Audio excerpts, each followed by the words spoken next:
Hello everyone, my self पूजा शाह से स्वागत है आपका अपने YouTube channel Aspire physics classes में, जहां आज हम लेकर आए हैं केमिस्ट्री की एक नई वीडियो। अपने हम प्रीवियस लेक्चर में हम बता चुके थे कि what is matter, classification of matter को डिस्कस कर चुके हैं। फिर उसके बाद आए थे हम properties of matter and there measurement. हमने उसमें प्रॉपर्टीज ऑफ मैटर को टू टाइप्स में डिवाइड कर दिया था, physical properties and chemical properties. हम चल रहे थे मेजरमेंट की तरफ।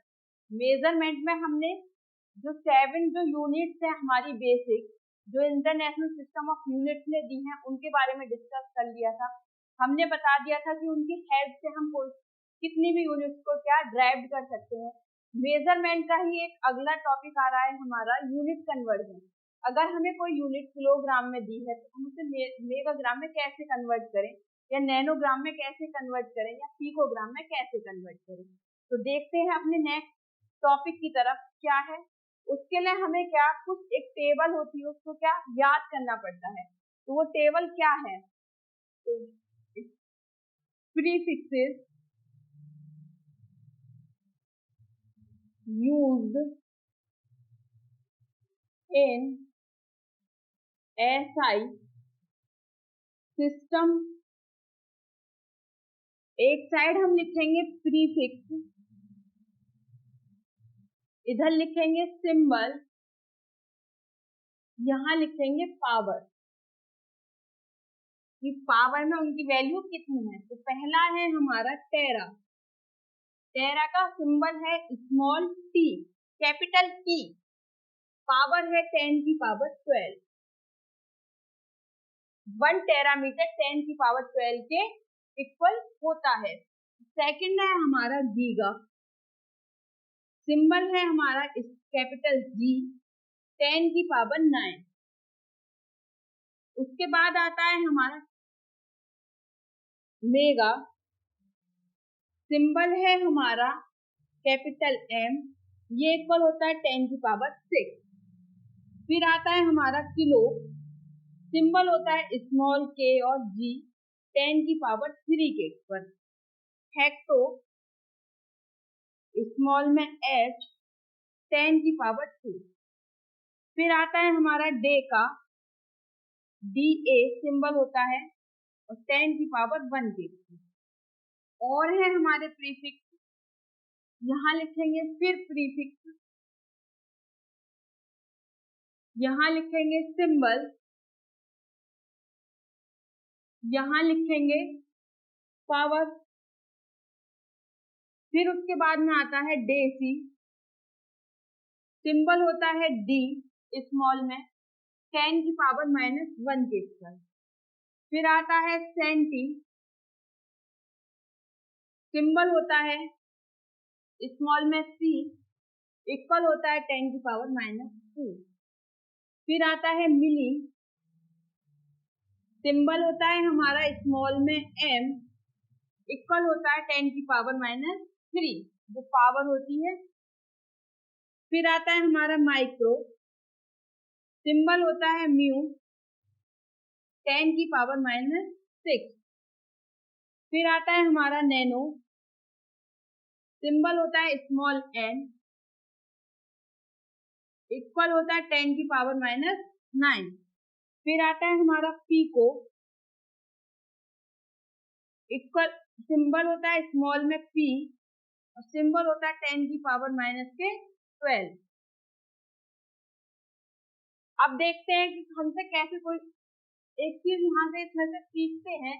1 टेरामीटर किसके इक्वल हो गया,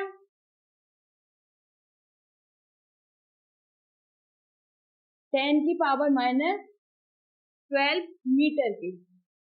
अगर कोई हमसे ये पूछे कि 1 मीटर में कितने टेरामीटर होंगे, तो हम जानते हैं 10 की पावर 12 मीटर में 1 टेरामीटर,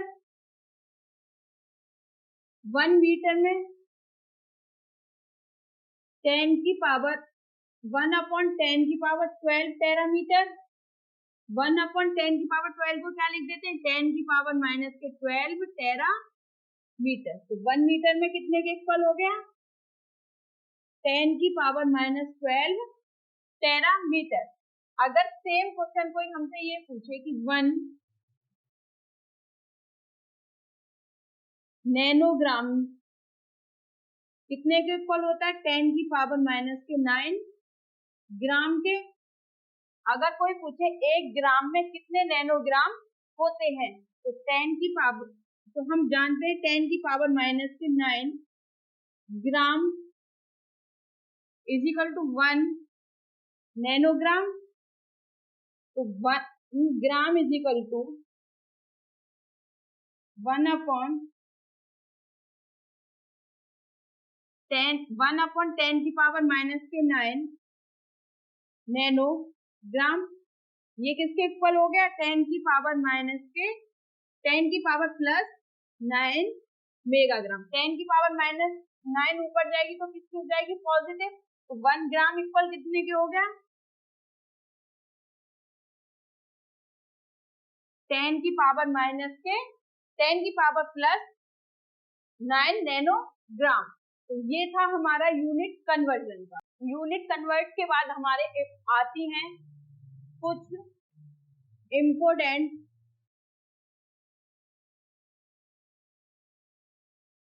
टर्म्स। फर्स्ट है हमारी मास एंड वेट। ये क्या होती है, पहले डेफिनेशन से देखते हैं। Mass of a substance is the amount of matter present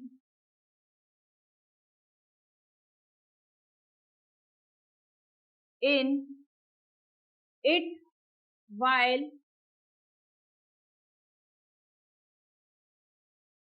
the weight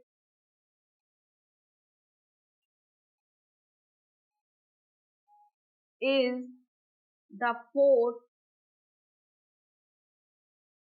accreted by gravity of an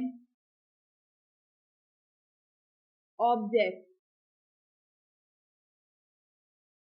मास क्या होती है, किसी भी सबस्टेंस में प्रेजेंट उसके मैटर की जितनी भी हमारी मात्रा होती है वो क्या हमारी मास कहलाती है। वेट क्या होता है, जितना भी अर्थ किसी भी ऑब्जेक्ट पर जितना भी फोर्स लगाती है उसको हम क्या बोलते हैं, वेट बोलते हैं।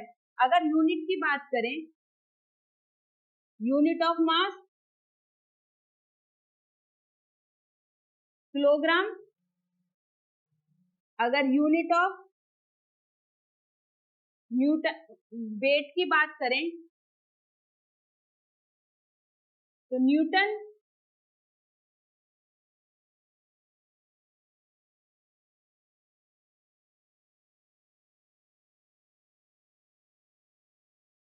तो ये क्या हमारा मास और वेट में क्या है, दोनों में अंतर है कि वेट क्या होता है हमारा, ये फोर्स होता है जो क्या अर्थ अपने सेंटर से किसी भी ऑब्जेक्ट पर लगाती है। तो वो क्या, अगर हम कोई भी चीज उछालें तो क्या होता है, वो नीचे की साइड आता है, तो उसका मतलब क्या हुआ, अर्थ कुछ ना कुछ अपनी तरफ क्या किसी चीज को क्या कर रही है, अट्रैक्ट कर रही है। तो वो क्या हो गया हमारा फोर्स। तो अगर वेट हमारा क्या होता है, ग्रेविटी के द्वारा किसी भी ऑब्जेक्ट पर या अर्थ के द्वारा किसी भी ऑब्जेक्ट पर लगाया गया फोर्स, वो क्या कहलाता है, उसका वेट कहलाता है। नेक्स्ट आता है हमारा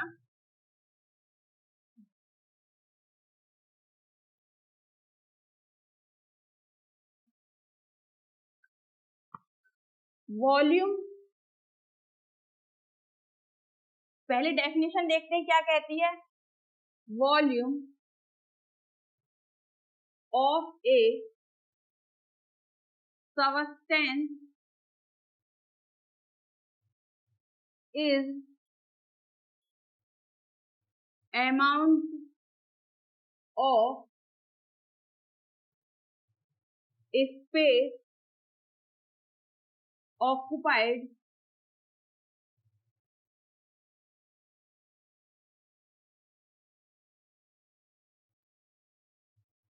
वाई ए सबस्टेंस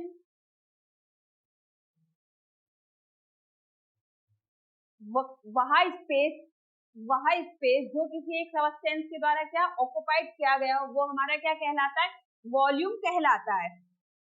अगर ये डस्टर की बात करें, अगर हम यहाँ रख दें तो इसने क्या किया, अपने स्पेस को क्या किया, जितना भी ऑक्युपाई किया वो क्या कहलाया, इसका वॉल्यूम कहलाया। अगर हम मार्केट से दूध या ऑयल वगैरह लेने जाते हैं, वो कैसे हमें देते हैं, 1 लीटर, तो वो भी क्या करते हैं, हमारा जितना वॉल्यूम वो 1 लीटर वाला ऑक्युपाई करता है उसी को तो देते हैं, तो वो हमारा क्या हो गया, वॉल्यूम। अगर हम यूनिट की बात करें तो लिक्विड में यूनिट क्या होती है हमारी, लीटर या मिलीलीटर। अगर हम बात करें सॉलिड में, तो सॉलिड में हमारी यूनिट क्या होती है, मीटर क्यूब या सेंटीमीटर क्यूब।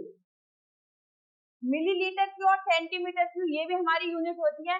अगर आपने फिजिक्स में पढ़ोगे, एक होती है हमारा एमकेएस सिस्टम, दूसरा होता है हमारा सीजीएस सिस्टम। तो मिलीलीटर और सेंटीमीटर क्यूब जो होती है हमारी सीजीएस सिस्टम में यूनिट होती है। नेक्स्ट है हमारा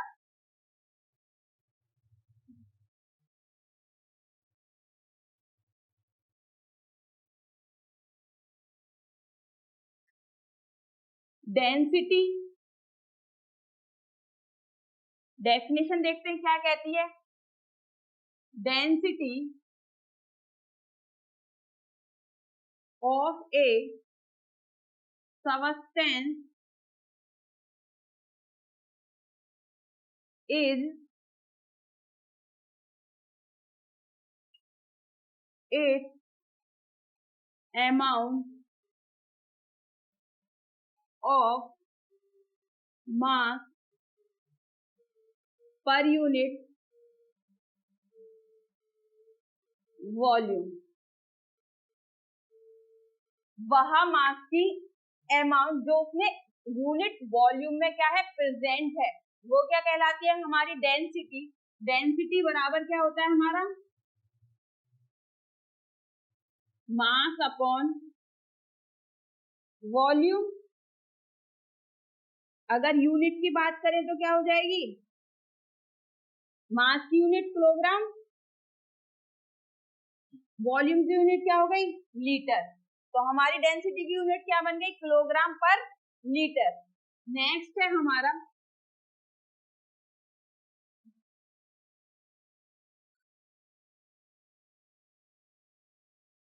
temperature.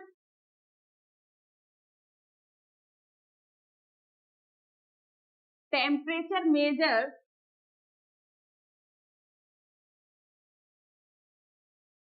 Degree of hotness and coldness of a substance. किसी भी सबस्टेंस के हॉटनेस और कोल्डनेस को हम किसके द्वारा बताते हैं, टेम्परेचर के द्वारा। अगर एसआई यूनिट की बात करें, SI unit of temperature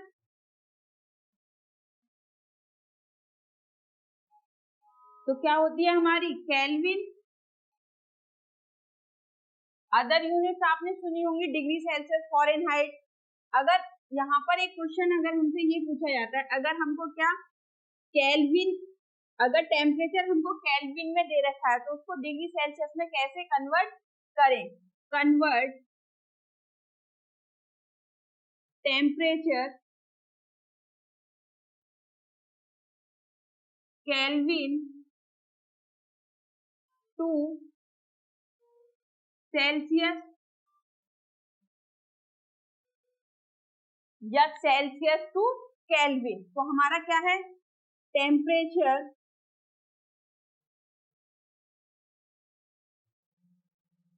on kelvin scale,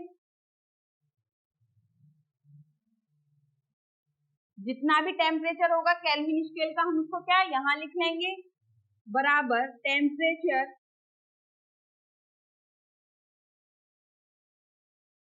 on degree Celsius scale plus 273.15। अगर शॉर्ट में लिखना चाहें तो C के बराबर 273.15 प्लस C। ये क्या बन गया हमारा एक फॉर्मूला। फॉर एग्जाम्पल देखते हैं, अगर 27 डिग्री सेंटीग्रेड है, इसको कन्वर्ट करना है केल्विन में, तो कैसे करेंगे? तो केल्विन टेम्परेचर के लिख लिया, डिग्री सेल्सियस की हमें वैल्यू दे रखी है 273.5 प्लस 27, तो ऐड करेंगे तो 15, तो कितना आ गया 300.15 केल्विन। तो ये क्या हो गया हमारा टेम्परेचर को कन्वर्ट करना।